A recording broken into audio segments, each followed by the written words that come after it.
Bismillahirrahmanirrahim. Qala al-mu'allif rahimahullah wa nafa'ana Allah bi ulumih wa 'ala karamatihi barakatihi fid dharain amin. Bismillahirrahmanirrahim.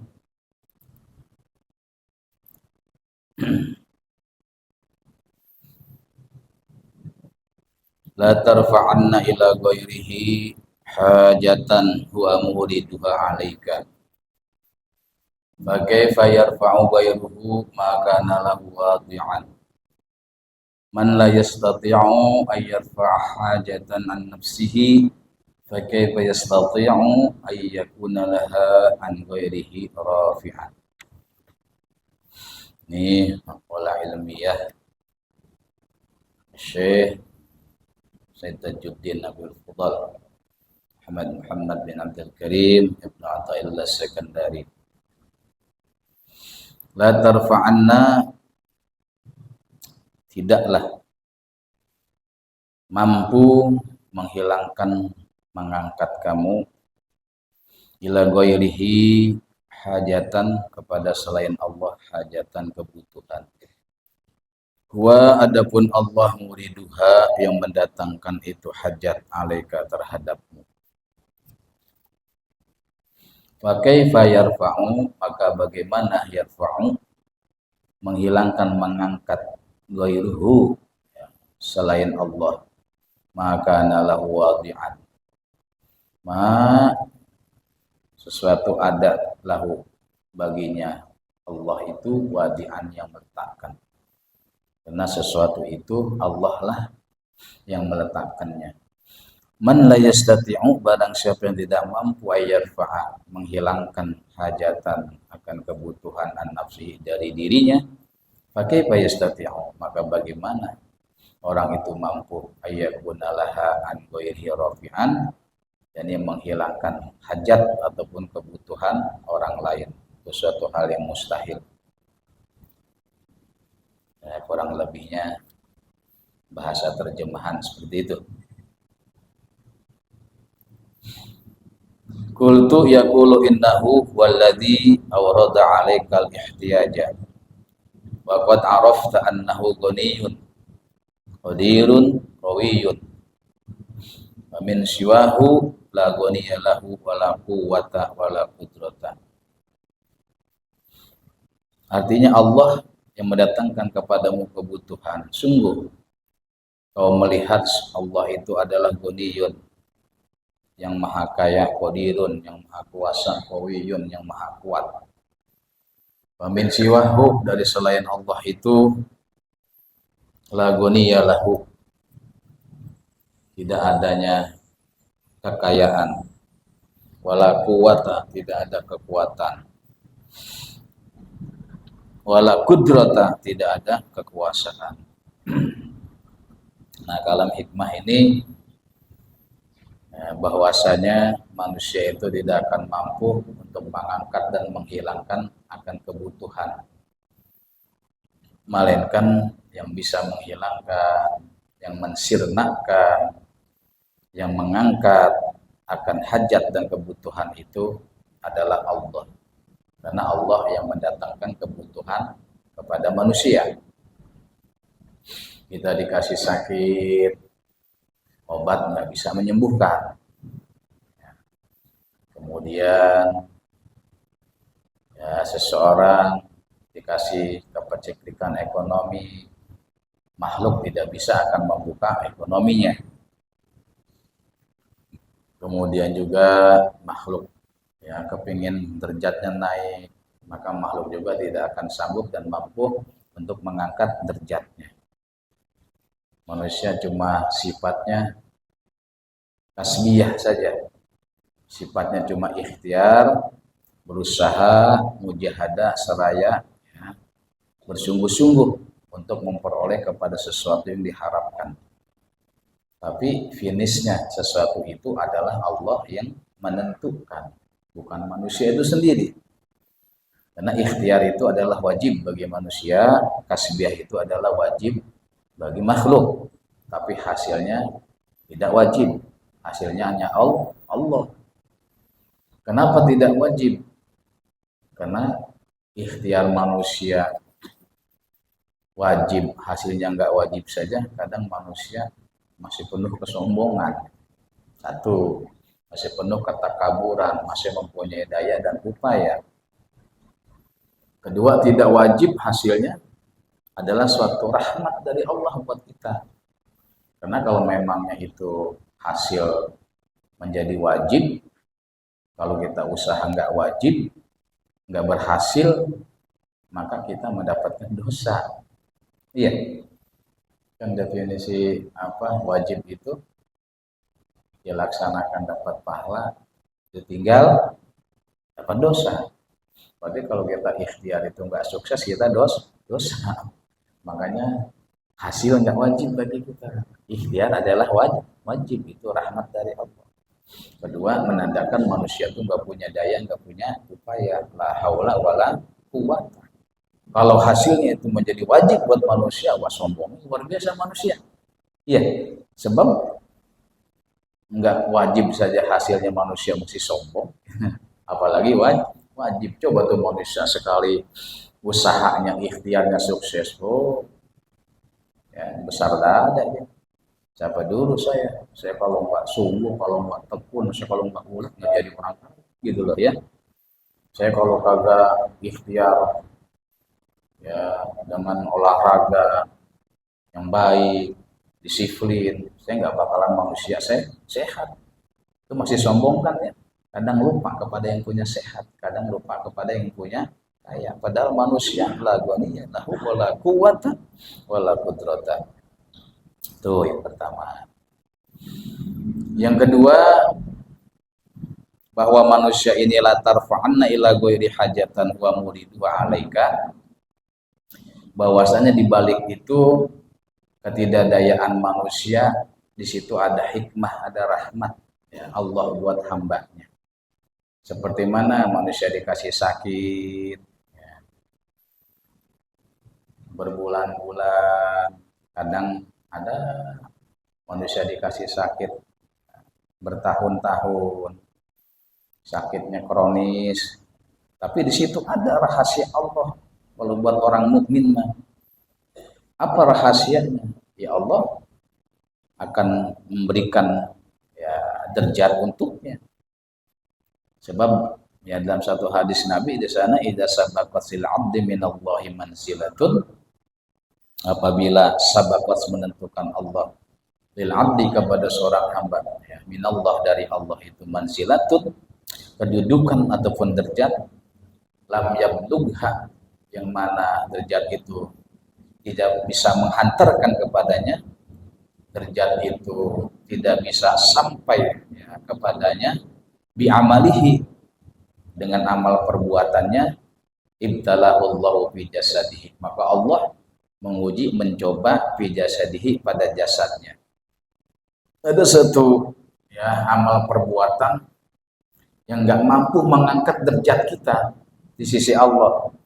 Sholat kita nggak mampu sampai kita usul derajat kita kepada Allah.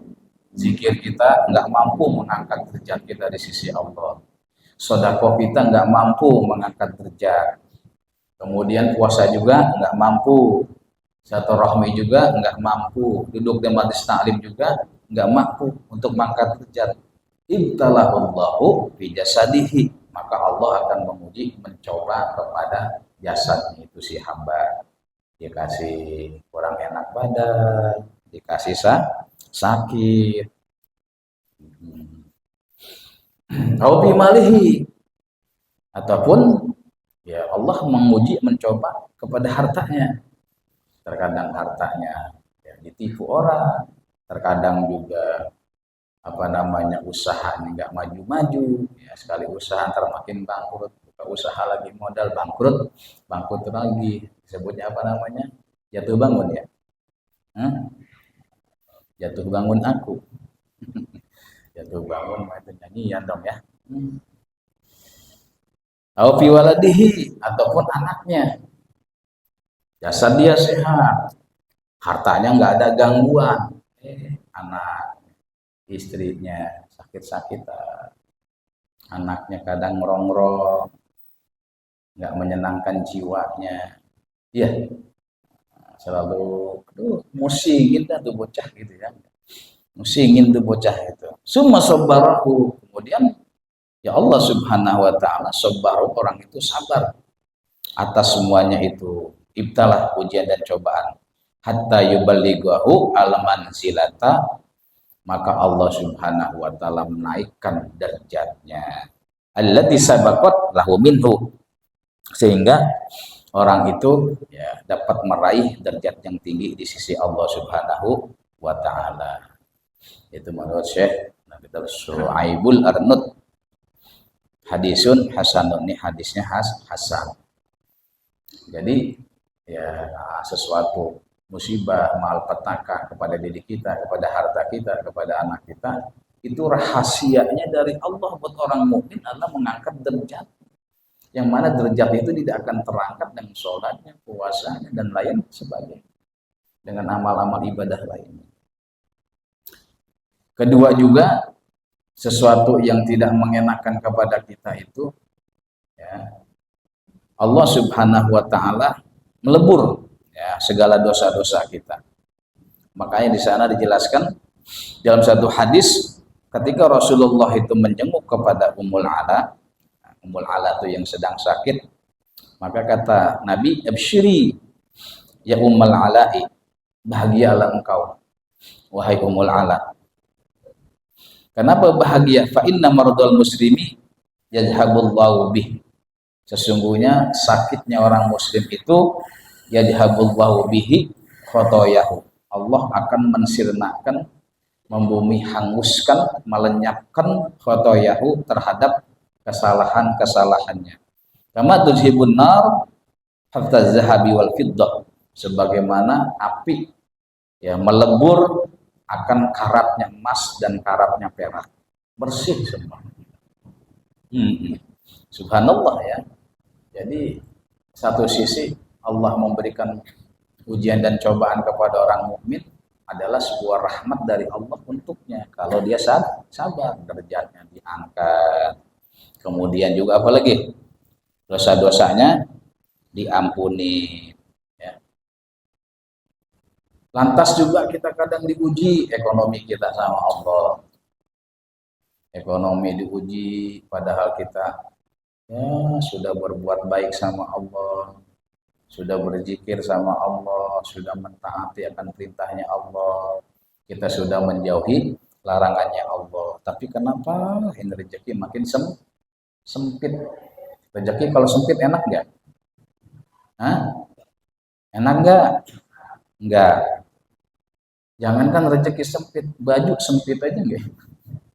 Iya. Baju sempit enggak enak, celana sempit enggak enak, apalagi rezeki. Iya, sangat enggak enak. Tapi di situ Allah Subhanahu wa taala ya memberikan rahmat kepadanya atas kepeceklikan ekonominya. Apa yang menjadi rahmat?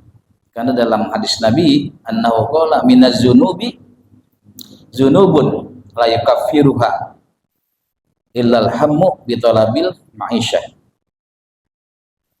Rahu Abu Nu'aim wal Khatib. Kata Nabi, ada di antara dosa-dosa itu yang mana dosa itu la yakaffiruha, tidak akan mampu mensirnakannya, meleburnya kepada dosa, illal hammu, kecuali yang mampu melebur itu adalah kebimbangan, kebingungan, bitolabil ma'isyati, untuk mencari kehidupan. Sholat nggak mampu melebur, zakat nggak mampu melebur dosa, puasa nggak mampu melebur dosa, duduk di majelis taklim nggak mampu melebur dosa, ngaji nggak mampu melebur dosa. Tapi ada satu amalan yang mampu melebur itu semua, karena kita bingung mencari nafkah dalam kehidupan. Kita sabar terus ya, cari nafkah yang halal buat anak istri. Nah disitulah Allah lebur dosa-dosa kita, karena kita sabar dalam mencegah kesempitan ekonomi. Itu rahasianya. Kemudian pakai fayar poweru makanalah wadian, bagaimana ya manusia itu memempuh mengangkat ya selainnya makanalah wadian, sedangkan sesuatu itu Allah yang meletakkannya. Mana mungkin manusia itu mampu menghilangkan ya kebutuhan selain Allah, karena Allah yang meletakkan segala sesuatu itu. Suatu hal yang nggak mungkin, mustahil. Makanya man lan yastati ayyaba hajatan an nafsihi, barang siapa yang tidak mampu mengangkat kebutuhan dirinya saja, pakai yastati'u ayyakuna laha an ghairihi rafi'an, masa dia mampu enggak mengangkat kebutuhan enggak orang lain, dirinya aja enggak mampu, masa dia mampu mengangkat diri orang lain. Jadi ya semuanya itu ya orang yang baik, hamba yang bertauhid, yang cakap kepada Allah, yang jamil, yang indah tauhidnya, semuanya itu adalah diserahkan kepada Allah Subhanahu wa ta'ala. Kalau kita pengen sakit sembuh, deketin kepada yang punya penyembuh. Kalau rezeki kita rada sempit, deketin kepada yang punya rezeki. Kalau kita kepingin naik derajat, deketin kepada yang punya derajat. Kalau yang anak muda nih pengen kawin, punya istri yang soleha, deketin, yang jodohin kita. Siapa? Allah. Kadang kita pengen punya rezeki banyak, jauh kepada yang punya rezeki. Ya, kepingin dapat nikmat, kita jauh kepada zat yang memberi nikmat. Kepingin hidup luas, kita jauh kepada zat yang mempunyai keluasan. Terus deketin zat yang mengangkat segala sesuatu, yang menghilangkan segala sesuatu yang kita tidak inginkan. Karena manusia itu adalah sangat lemah. Makanya kata ba'duhum istighasatul makhluki bil makhluki kastighasatil masjun bil masjuni. Ya, sebagian ulama mengatakan meminta pertolongan kepada makhluk dengan makhluk sama saja kita meminta pertolongan sebagaimana orang yang dipenjara meminta tolong kepada orang yang dipenjara. Kita minta tolong kepada makhluk sama juga orang yang dipenjara minta tolong kepada orang yang ada di dalam penjara. Bisa nggak nolongin? Pura-pura mau nolongin lu, gue juga lagi di penjara. Ya, orang yang tenggelam minta tolong kepada orang yang tenggelam, bisa nggak nolongin? Ya. Iya. Orang sakit minta tolong kepada orang yang sakit, bisa nggak nolongin orang yang sakit? Nah, semuanya itu adalah yang mengangkat secara hakikat adalah Allah Subhanahu wa ta'ala. Pasti sakit ya sabar, tenangkan jiwa kita, deketin kepada yang punya penyembuh sebagai penyembuh yang Allah Subhanahu wa ta'ala. Kita ada masalah, sabar, deketin terus kepada yang menyelesaikan masalah, yakni Allah Subhanahu wa ta'ala. Mudah-mudahan Allah Subhanahu wa ta'ala menambahkan kadar keimanan dan tauhid kita agar kita terus sering mengadu, sering merintih kepada Allah Subhanahu wa ta'ala, karena betapa hebat pun manusia tidak akan mampu ya, mengangkat akan kebutuhan secara hakikat kepada orang lain, karena kebutuhan dirinya saja pun dia tidak akan mampu mengangkatnya. Wa yamsaskallahu bidurrin fala kashifalahu illa huwa wa yuridka bi khairin fala radda li fadlih. Jika Allah menahan kepada sesuatu kemudaratan, fala kashifalah, maka tidak akan yang mampu untuk menolaknya. Illa huwa, terkecuali Allah yang mampu menolaknya. Wa yuridka bi khairin, dan jika Allah menghendaki kepada kamu suatu kebaikan, fala radda li fadlih, maka tidak ada juga yang mampu menolak akan anugerahnya Allah Subhanahu wa ta'ala. Wallahu a'lam bishawab.